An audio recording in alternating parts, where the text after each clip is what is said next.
ഉപ്പൻ്റെ right സൈഡിലുള്ള കയ്യിലാണ് പുതിയ ഫിസ്റ്റല് ചെയ്തിട്ട് ഏകദേശം ഒരു 1 വീക്ക് ഒക്കെ ആയിട്ടുണ്ട്. പക്ഷെ ഉപ്പൻ്റെ കൈക്ക് നല്ല പെയിനും അതുപോലെ നീരൊക്കെ വന്നിട്ടുണ്ട്. അങ്ങനെ രാവിലെ തന്നെ ഡോക്ടർക്ക് കൈൻ്റെ വീഡിയോസും ഫോട്ടോസും ഒക്കെ അയച്ചു കൊടുത്തിട്ടുണ്ട്. അതുപോലെ തന്നെ ഉപ്പക്ക് ഡയാലിസിസ് ഉള്ള ഒരു ദിവസമാണ്.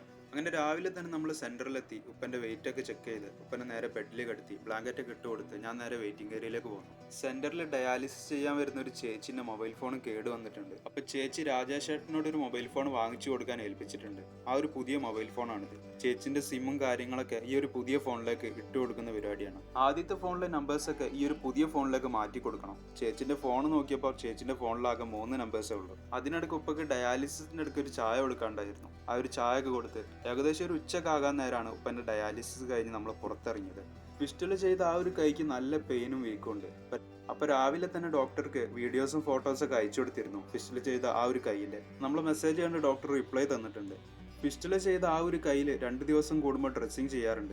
അതുകൊണ്ട് ഇനി ഡ്രസ്സിങ് വേണ്ടാന്ന് പറഞ്ഞു. കാരണം ഡ്രസ്സിങ് ചെയ്യുമ്പോൾ കയ്യിലൊട്ടിച്ച മൈക്രോപോർ ടാപ്പ് ഒട്ടിച്ചതുകൊണ്ടാണ് ഇപ്പൊ കയ്യിലൊക്കെ ഇൻഫെക്ഷൻ വന്നത്. 2 സൈഡിലും ബബിൾസ് വന്ന് അതിനകത്ത് നീരൊക്കെ വന്നിട്ടുണ്ട്. ആ ഒരു മൈക്രോപോർ ടാപ്പ് ഒട്ടിച്ചതുകൊണ്ടാണ് അലർജി വന്ന് കൈ ഇപ്പോൾ ഈ ഒരു അവസ്ഥയിലായത്. ഡോക്ടർ കഴിക്കാനുള്ള കുറച്ച് മെഡിസിൻസും പറഞ്ഞു തന്നിരുന്നു. ഡയാലിസിസ് കഴിഞ്ഞ് ഉപ്പനെ വീട്ടിലാക്കി ഞാൻ നേരെ പല്ല് കാണിക്കാൻ ക്ലിനിക്കിലേക്ക് പോയി. റൈറ്റ് സൈഡിലെ മുകളിലെ ലാസ്റ്റ് പല്ലിനാണ് ഇപ്പോൾ പെയിൻ വന്നത്.